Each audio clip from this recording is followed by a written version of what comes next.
You walk outside, look at your garden, and something in your chest just drops. One plant is turning yellow, another one quit on you entirely. And the weeds are absolutely thriving, which is genuinely insulting when you think about all the work you put in. Here is the part nobody warned you about when you started. It is almost never your technique, it is rarely your soil, and it definitely is not your commitment. Most of the time, the real problem is much simpler than that. You chose the wrong plants. Some vegetables make gardening feel like a punishment.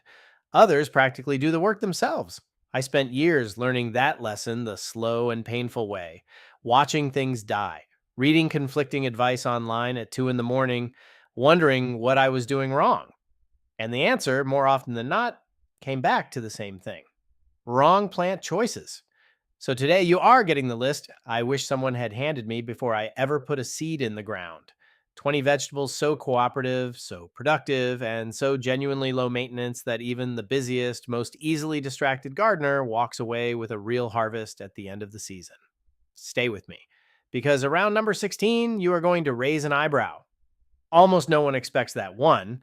And the bonus tip at the very end, the one that ties the whole list together, that is the one experience gardeners tend to keep quiet about. Most people who find this channel found it after something already went wrong. The smarter move is finding it before. Subscribe now and stay ahead of the curve. Let us get into it. First up, zucchini. If you have ever watched a garden project fail and started wondering whether this hobby is even for you, zucchini is the plant that will turn that thinking completely around. This is not a crop that trickles out a few fruits if conditions are perfect. This is a crop that overwhelms you. You plant it, give it sunlight and soil that drains decently, and within 45 to 55 days, you are hauling more zucchini than your kitchen can handle. Your neighbors will start dodging you. That is not an exaggeration. Gardeners joke about this every season because it happens every season. Push seeds about an inch into warm soil right after your final frost date.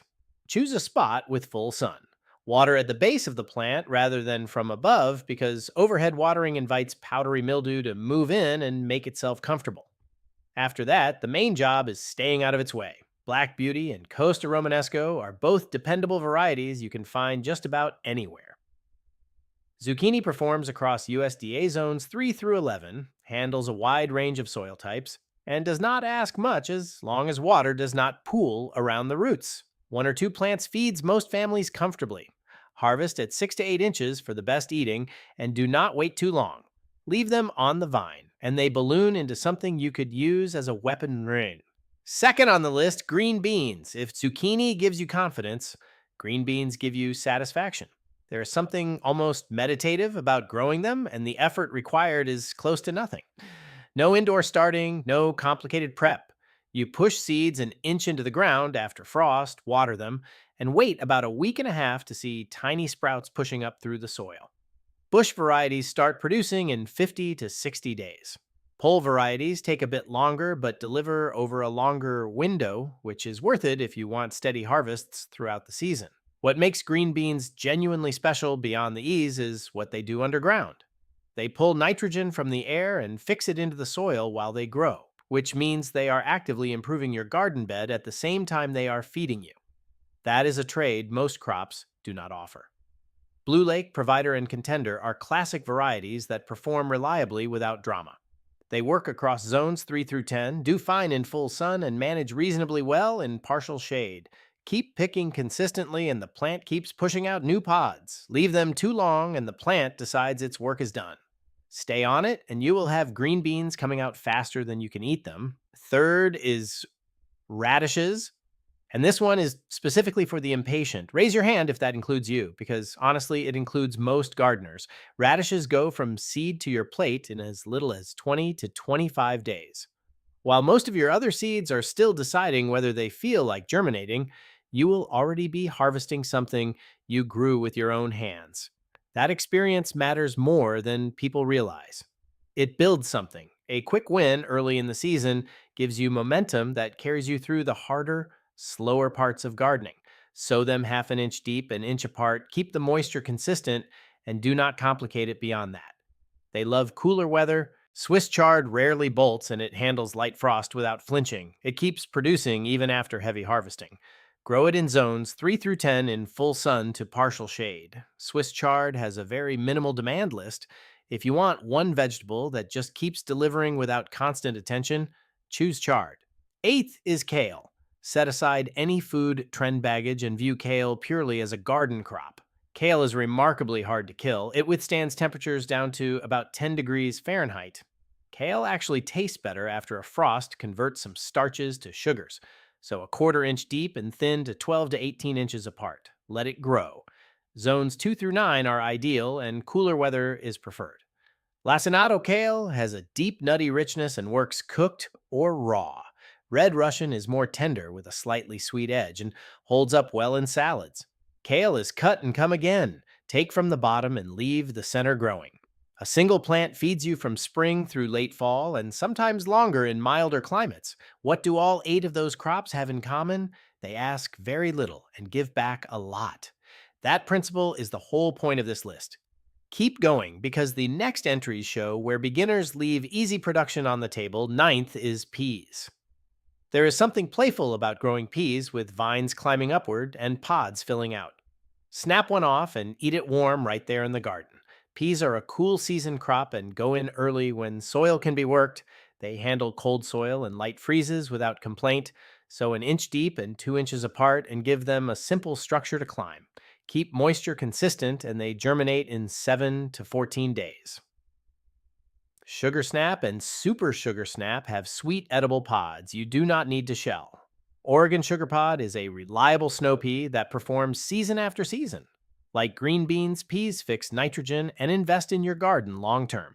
The harvest window is short, maybe 3 to 4 weeks, but intensely satisfying. 10th is potatoes. Potatoes seem to want to grow even when left to sprout in a cabinet. Take a sprouted potato and cut it into chunks with 1 or 2 eyes each.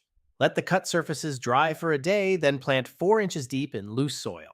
Mound dirt up around stems as they grow in a process called hilling. That hilling step is the main difference potatoes have from other easy crops. Yukon Gold. Red Pontiac and Kennebec are reliable, flavorful varieties. Harvest begins in 70 to 120 days depending on variety. No garden space. Grow them in a bag or a large bucket. One small seed piece can produce 5 to 10 full potatoes. That return on a single planting is hard to argue with. 11th is garlic. Garlic is possibly the most hands-off crop for home growing. Push individual cloves 2 inches into the ground in autumn, pointed end up.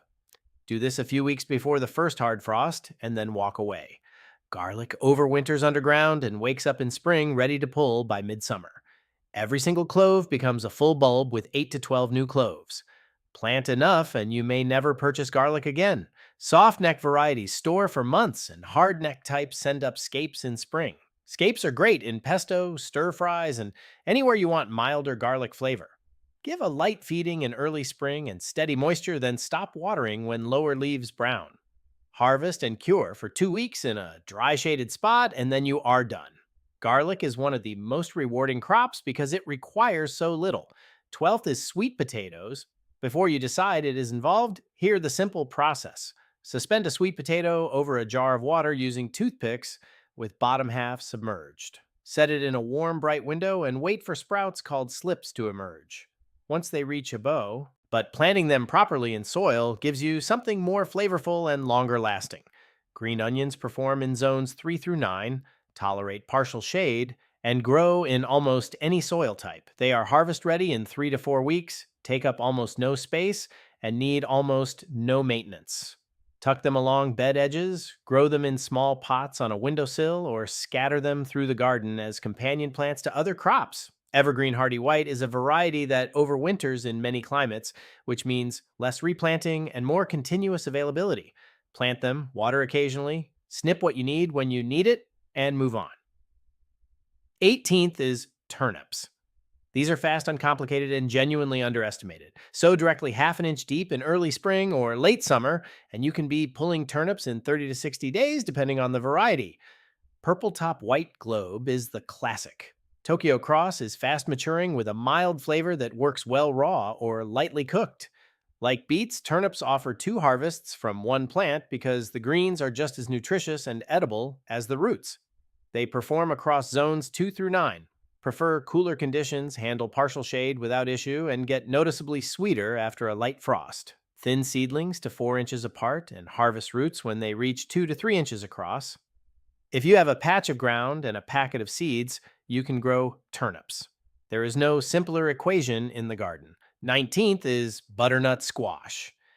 It does need space. 4 to 6 feet per plant is realistic, but the effort it asks for is genuinely minimal considering what it produces. Direct sow an inch deep in warm soil after your last frost, or start indoors 3 to 4 weeks early for a head start. Germination happens in 7 to 14 days, and most varieties mature in 80 to 110 days. Waltham butternut is the standard reliable variety, and it delivers consistently year after year. Once the vines get going, they shade the ground beneath them and suppress weeds without any effort on your part.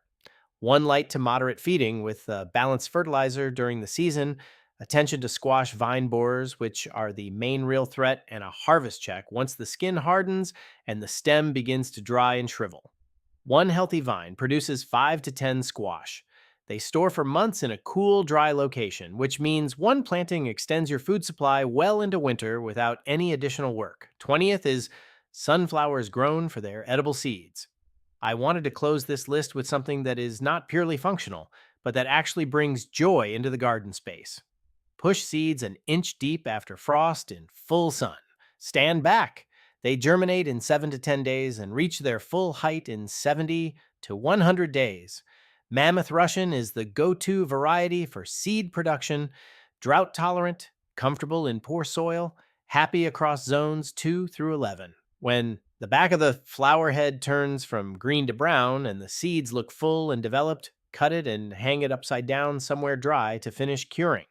Rub the seeds out, roast them with salt and a little olive oil, and eat something you grew from nothing. They also draw pollinators into your garden in numbers that benefit every other plant on this list. A genuinely perfect note to end on. Now, the bonus. This is the one that experienced gardeners treat like it is proprietary information, and it is almost embarrassingly simple once you hear it. Mulch. Lay 3 to 4 inches of straw, shredded leaves, or wood chips around the base of your plants and watch how much easier the entire garden becomes. Weeds stop before they start because they cannot push through, soil moisture stays in instead of evaporating between waterings, which means you water less. And over time, that mulch breaks down and feeds your soil, improving it season after season without you doing anything additional. Pair that with a simple soaker hose running underneath, and you have effectively put the two most time consuming parts of gardening on automatic: watering and weeding. Done. That is the real goal of everything on this list. Not just a harvest, but a garden that does more of the work so you are freed up to enjoy it instead of exhausting yourself managing it. Now go pick 2 or 3 plants from this list that genuinely excite you and put them in the ground, not next weekend, this week. Confidence in gardening does not come from more planning or more research. It comes from doing the thing and seeing it work. And so if this video gave you something useful today, hit the like button and subscribe to my channel for more content like this every single week. New videos drop regularly, and every one of them is built around helping you grow more with less effort. Now go put something in the ground